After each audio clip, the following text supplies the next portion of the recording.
चाहे वो अयोध्या में महर्षि वाल्मीकि के नाम पर इंटरनेशनल एयरपोर्ट के निर्माण का कार्य हुआ हो, या फिर बाबा साहब अंबेडकर के पंचतीर्थ को निर्माण करने का कार्य ये कांग्रेस ने नहीं किया। कांग्रेस ने तो बाबा साहब भीमराव अंबेडकर का अपमान किया था, उन्हें चुनाव हरवा दिया था। आज आप देख रहे होंगे कांग्रेस बांग्लादेश के अंदर हिंदू मंदिर तोड़े जा रहे हैं, हिंदू मारे जा रहे हैं, हिंदू काटे जा रहे हैं, लेकिन कांग्रेस एक भी शब्द उनके लिए नहीं निकालती है। कांग्रेस के मुंह से, इन लोगों के मुंह से एक भी शब्द नहीं निकलता है। मैं पूछना चाहता हूं, ये बांग्लादेश के अंदर जिन हिंदुओं पर अत्याचार हो रहा है, इनमें 90% दलित जाति के हिंदू हैं। लेकिन बहनों और भाइयों, कांग्रेस को वोट बैंक की चिंता है, इन लोगों को वोट बैंक की चिंता है, उन्हें हिंदुओं की चिंता नहीं है। और इसीलिए तो बाबा साहब भीमराव अंबेडकर कई लोग अपमान करते हैं। कांग्रेस ने बाबा साहब भीमराव अंबेडकर से जुड़े हुए किसी भी तीर्थ के विकास में कभी रुचि नहीं ली।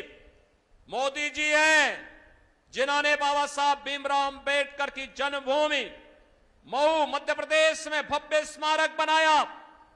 बाबा साहब भीमराव अंबेडकर के उच्च शिक्षा का अध्ययन करने के लिए ब्रिटेन के जिस भवन में रह करके उन्होंने उच्च अध्ययन प्राप्त किया था, उस भवन को मोदी जी ने भारत सरकार और महाराष्ट्र सरकार के साथ मिलकर के खरीदा और फिर भारत से जाने वाले अनुसूचित जाति के छात्रों के लिए छात्रावास और गेस्ट हाउस बनाया। उस भवन को बाबा साहब भीमराव अंबेडकर का स्मारक भी बनाया और उन्हें स्पेशल स्कॉलरशिप भी उन छात्रों के लिए वहां उपलब्ध करवाई।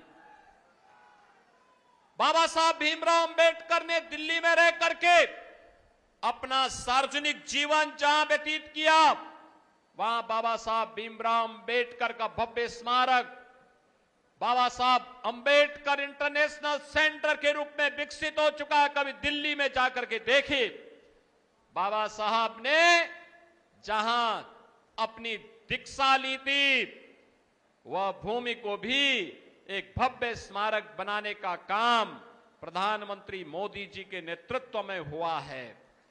बाबा साहब भीमराव अंबेडकर ने, बहनों और भाइयों, अंतिम यात्रा जहां उनकी निकली थी, उस चैत्य भूमि में भी भव्य स्मारक बनाने का काम भारतीय जनता पार्टी ने किया है।